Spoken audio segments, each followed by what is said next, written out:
Hello and welcome to this Camtasia presentation on the topic of Confucius and virtue ethics. A previous video presentation outlined the main points of classical virtue ethics, primarily from the perspective of Aristotle's moral philosophy. In this video, we want to examine passages from Confucius's Analects with an eye toward the understanding of virtue that we discovered among the Greeks. I will follow in this video presentation closely the work of Brian W. Van Norden on the topic of virtue, Confucius and virtue ethics. In this presentation, we will see the historical need for virtue, examine and dismiss two traditional interpretations of Confucius, advance a virtue interpretation of flourishing, and take a look at some of the virtues. Confucius lived in a time of crisis. As we've learned in the video presentation on classical Chinese history, the Western Zhou dynasty had its capital overrun by the nomadic peoples living west and north of the Zhou Empire. The king was killed in this takeover, and this launched the spring and autumn period. The Zhou people moved their capital east and established a new Zhou king. But he would never again have the same level of power as before the takeover. In this period, the centralized power of the Zhou king faded relative to the subordinate leaders of the fiefdoms. The king was still the nominal ruler of the empire, but the real political power lay with the enfeoffed dukes. These nominally subordinate dukes obtained all the elements that we associate with holding the political power of a state. They made independent laws. They had their own armies. And they even waged war against each other. In the midst of this collapse of empire, people looked back to a golden age. We have seen this golden age spoken of in the video presentation on the Li Qi. Recall the discussions of the grand unity and the small tranquility. In Confucius's day, there was an accepted belief that in the golden age, rulers had ruled with virtue. And this art of governing by virtue had become lost among the contemporary rulers. The original idea of virtue, or da, was of a kind of magical power possessed by the king that enabled him to get subjects to perform their duties without the need for coercion. By the Zhou dynasty, the Shujing makes it clear that individual virtues of deep-seated dispositions and qualities or attributes of character had become demarcated. These included the virtues of deference and kindness. Confucius significantly alters the direction of classical Chinese philosophy by refocusing and clarifying the vision of a virtue-based morality. So what is Confucius's vision of a virtue-based morality? His vision has become a bit obscured by the subsequent history. Two traditional approaches to understanding Confucius on virtue are perhaps missteps. One is the single thread approach, and the other is the rectification of names approach. Since both of these approaches are invoked even today, let's take a look at both of them.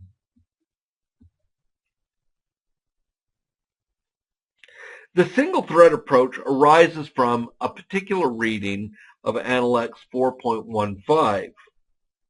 Let's read that. The master said, "Zeng, all that I teach can be strung together on a single thread." "Yes, sir," Master Zeng responded. After the master left, the disciples asked, "What does he mean by that?" Master Zeng said, "All that the master teaches amounts to nothing more than dutifulness, zhong, tempered by sympathetic understanding, shu." This one-string passage has generated a lot of discussion over the past 1,000 years. It was traditionally seen as the starting point for any analysis of Confucian virtue ethics. Several different feeds of interpretation are feeding into this line, and they need to be examined. Jushi, whose commentaries on Confucian texts have become canonical interpretations, first introduces the idea that a proper understanding of 4.15 is central to understanding the Analects in total. Neo-Confucians, including Jushi, had a metaphysical view that the entire universe is constituted of an interlocking network of patterns, or li, that form a unified whole. It is likely that Jushi's attraction to this passage, the 4.15 passage, lies in its unifying message. And many contemporary scholars followed Jushi in emphasizing the importance of 4.15 for understanding the Analects. One major interpretive issue focuses on the idea of zhong, translated in our text as dutifulness. It is ordinarily translated as loyalty. Either way, this character seems to specify a virtue. But what is the relationship between this business of zhong, or loyalty, and the idea mentioned in the passage of sympathetic understanding, which in itself seems like it might be a virtue? And what is this business of a single thread? One important interpretation of all this comes from one of the co-editors of our RCCP text, Philip J. Ivanhoe. On his interpretation, zhong refers not to loyalty to people, but rather loyalty to ritual practices, or li. On Confucius's account of li, it must be conceived in a humane and flexible manner. So, we get then loyalty, that is loyalty to ritual practice, and it is tempered by the humaneness of sympathetic understanding in being flexible and humane. While this is a powerful interpretation, it has not been without its critics. A deeper problem may be at hand. The other co-editor of our RCCP text, Brian W. Van Norden, has argued that 4.15 is a later addition into the original text of the Analects. Moreover, if we ignore 4.15, we get a different reading of the Analects. So let's ignore it, and ignore along with it 1,000-year tradition of interpretation. Another passage points to a unifying singularity in Confucius's thought. This is the famous rectification of names passage. Let's read it.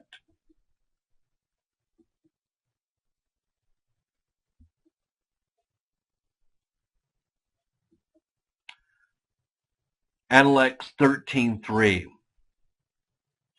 Zilu asked, If the Duke of Wei were to employ you to serve in the government of his state, what would be your first priority? The master answered, it would surely be the rectification of names.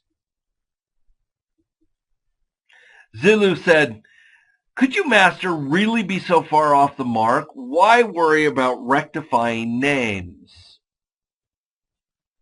The master said, how boorish you are, Zulu. When it comes to matters that he does not understand, the gentleman should remain silent. If names are not rectified, speech will not accord with reality. When speech does not accord with reality, things will not be successfully accomplished. When things are not successfully accomplished, ritual practice and music will fail to flourish. When ritual and music fail to flourish, punishments and penalties will miss the mark. And when penalties and punishments miss the mark, the common people will be at a loss of what to do with themselves.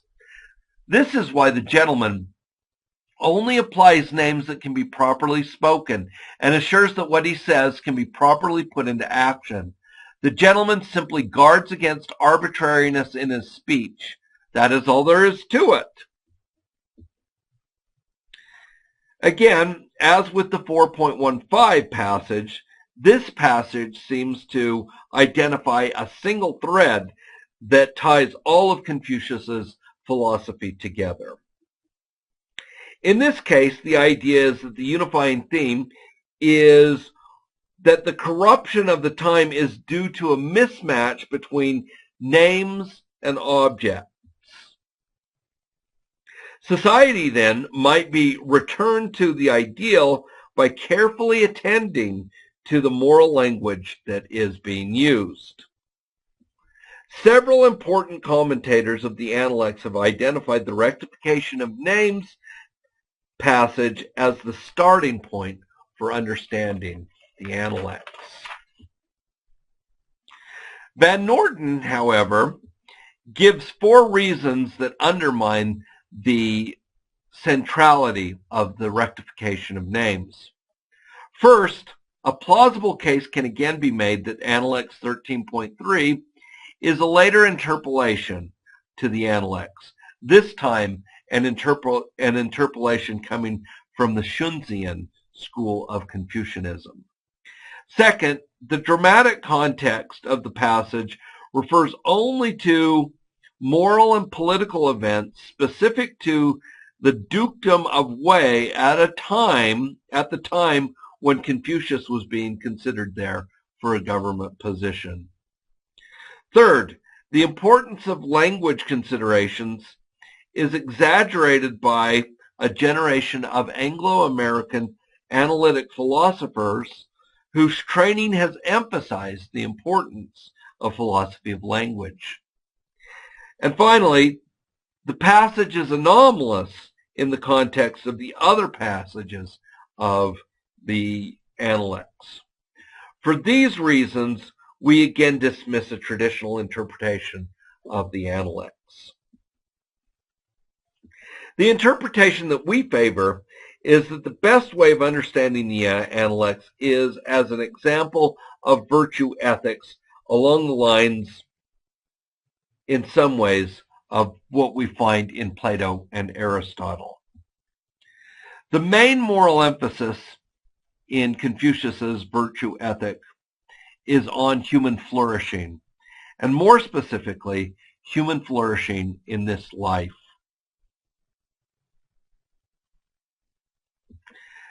The elements of this good life of human flourishing, as identified by Van Noorden, include ritual activities, moral aesthetics and intellectual activity, acting for the good of others, and participating in relations with other people, especially family. If a specific passage of the Analects need be cited, Van Noorden calls our attention to Analects 11.22. This passage points to the essential particularism of Confucius. Let's read it. Analects 11.22. Zilu asked, upon learning of something that needs to be done, should one immediately take care of it? The master replied, as long as one's father and elder brothers are still alive, how could one possibly take care of it immediately?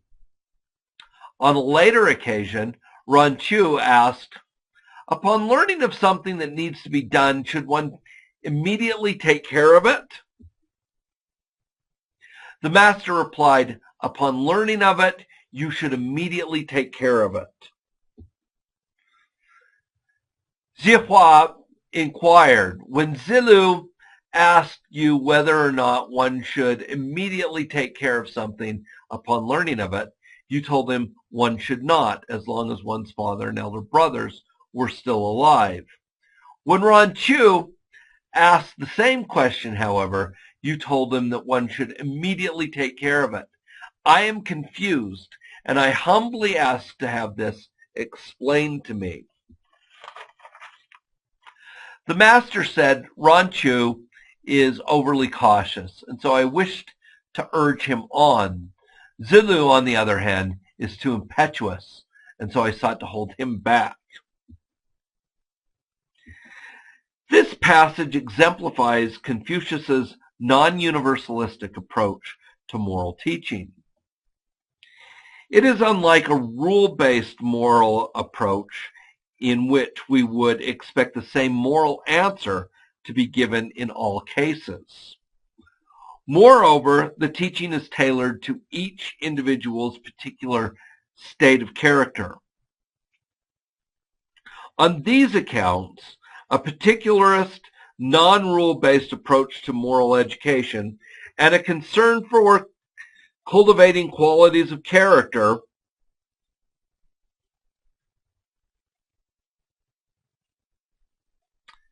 are illustrated in Confucius's virtue ethics. This virtue approach is further elaborated in the three virtue themes mentioned before by Van Noorden. Let's look at them. First, Li, or ritual. Confucius considers that participating in Li, or ritual, is an aspect of in a human life of flourishing. On this point, Confucianism is different from the virtue ethics of Plato and Aristotle, in which ritual plays no major role.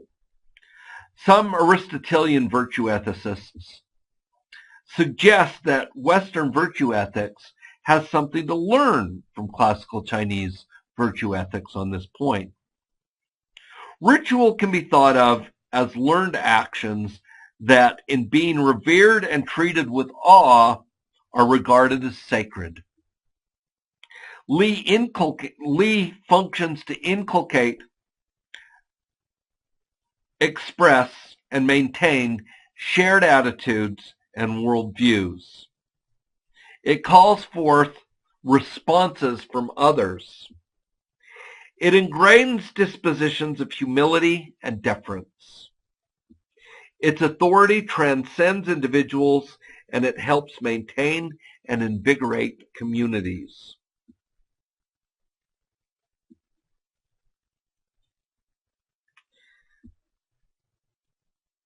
Yanhui asked about goodness, or Ren.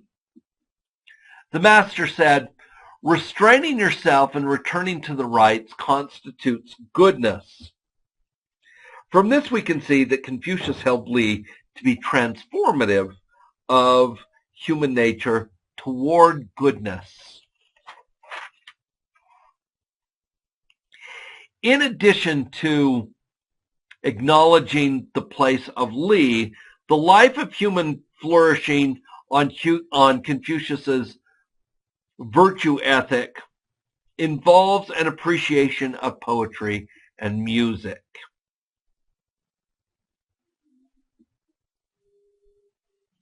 The life of human flourishing also involves having a sound understanding of history. All three of these, poetry, music, and history, are elements of the five classics. The life of flourishing, then, is a life of learning.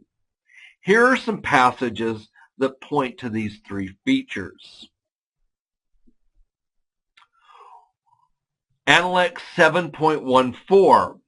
When the master was in the state of Qi, he heard the Shao music, and for 3 months after did not even notice the taste of meat. He said, I never imagined that music could be so sublime. So here we see an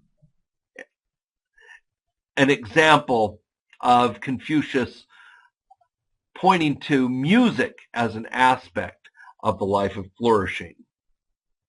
Analects 2.2.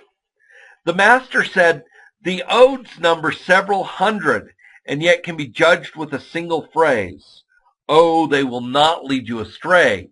And here we see him identifying the aspect of poetry as a component of a life of flourishing.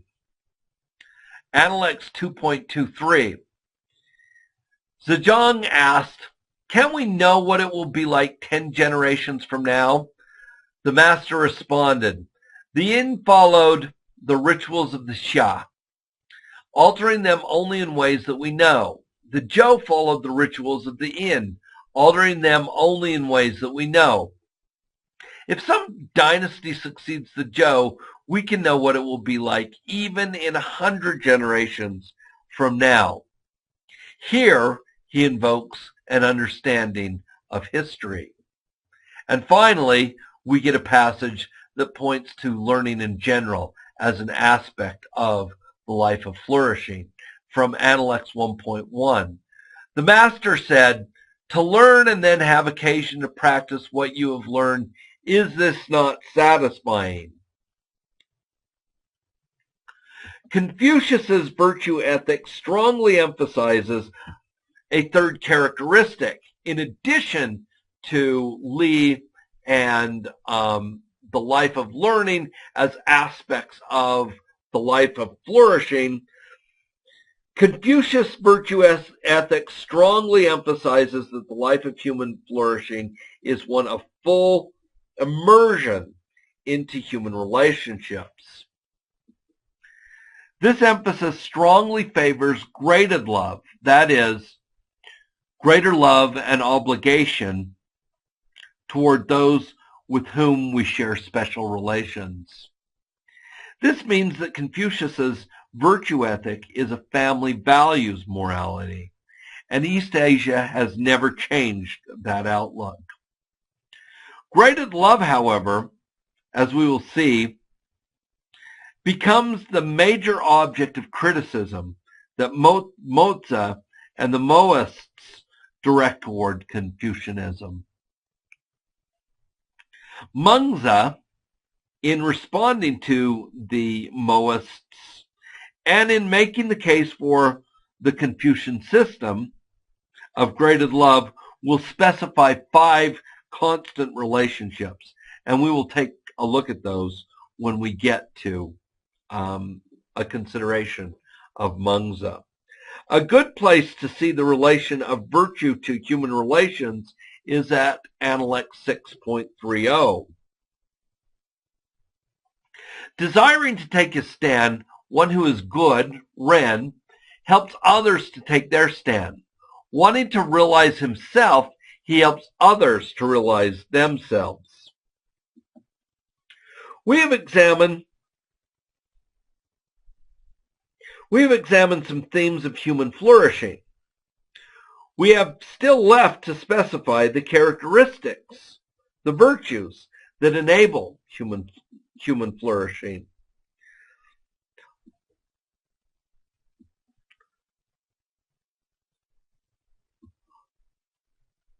A large number of these virtues might be identified. Here are a few important ones. Ren. There is a broad interpretation and a narrow interpretation of Ren, or a broad usage and a narrow usage of the concept of Ren. Broadly speaking, Ren for Confucians sometimes represents moral goodness in general. More narrowly, though, it is benevolence. Here is another virtue, one that is normally translated as righteousness. It is the virtue of Yi. Yi refers to a disposition to act appropriately given one's station in life. It is a generalized virtue to all acting properly. Another virtue, Zhong. Analects 4.15 makes Zhong central. While it probably does not have the importance sometimes attributed to it, it is not to be considered as unimportant. We can think of it as devotion to the interests of someone else. A further virtue, Xin, or faithfulness. This virtue has the idea of a person built right into the character. It also has a component for words. The central idea is of a person standing by her words. There are three important senses to this. First, honesty, being true to one's word. Second, obedience to the words of authority. Third, fidelity to the words from the past, from previous sages and sage kings and philosophers. Other virtues might be mentioned, but these should suffice to illustrate Confucius's attraction to virtue as a mode for teaching morality. That then completes the case to be made for Confucius as a virtue ethicist. We have seen here Confucius's motive in emphasizing virtue during his darkening times. Two interpretations, the single thread interpretation and the rectification of names interpretation, that purport to find a single key to understanding of the Analects. We found reasons for dismissing these interpretations. We advanced an interpretation of Confucius as a virtue ethicist, and we looked at three broad themes of flourishing, and we examined some of the virtues. The end.